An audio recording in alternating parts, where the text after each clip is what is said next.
On summer mornings at Motif Designs, women in tennis skirts flipped through fat books of Marimekko wallpaper. With tilted heads and pursed lips, they contemplated the implications of choosing the cheerful orange poppies instead of the sophisticated green ferns. They scrutinized nearly identical paint chips and asked if Venetian blinds would make the right statement for the living room. I was 17 and had interest in none of it. Working in the back office, I was bored. In a 1980 pre-iPhone, pre-texting friends from the bathroom, pre-Candy Crush kind of way.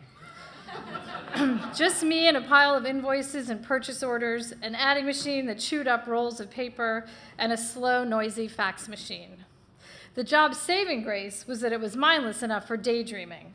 As I typed up estimates, my mind drifted to memories of the nights before when I'd snuck into Manor Park with my boyfriend, and thoughts of the days to come when I would finally leave home for college. I didn't know precisely what I wanted from the future, but I knew it would involve writing, adventure, and romance, would take place nowhere near suburban Larchmont, New York, and would never require the services of an interior decorator. One morning, I peeked out from the back office to see the store owner consulting with a man with jet black hair and dark sunglasses. It was our local celebrity, eyewitness news anchor Ernie Anastas.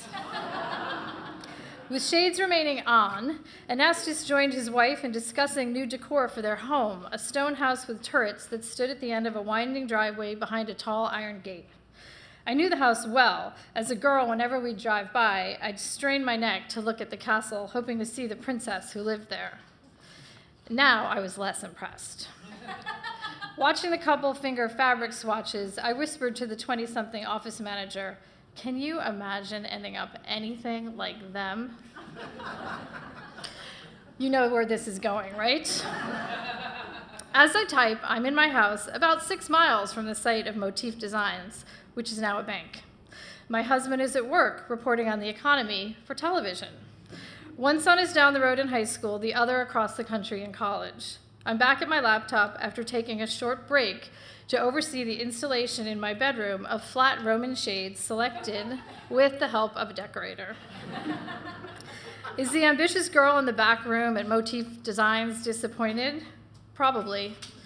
I'm pretty sure she'd be pleased to know she would get romance and adventure, a newspaper job in a swampy Florida town, years working in Russia, and marriage to the adventurous guy who was willing to go along for the ride.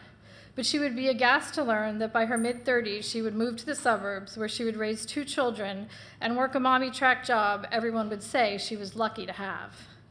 For much of my adult life, I had that girl on my shoulder, sometimes pushing me forward, occasionally holding me back with her naive beliefs that learning the art of compromise is not a good thing, that a 25-year marriage can't possibly be romantic, and that you can't have flat Roman shades and be a writer.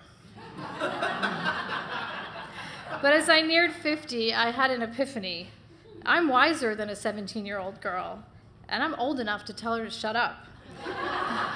And when I did just that, the best of her spirit came through.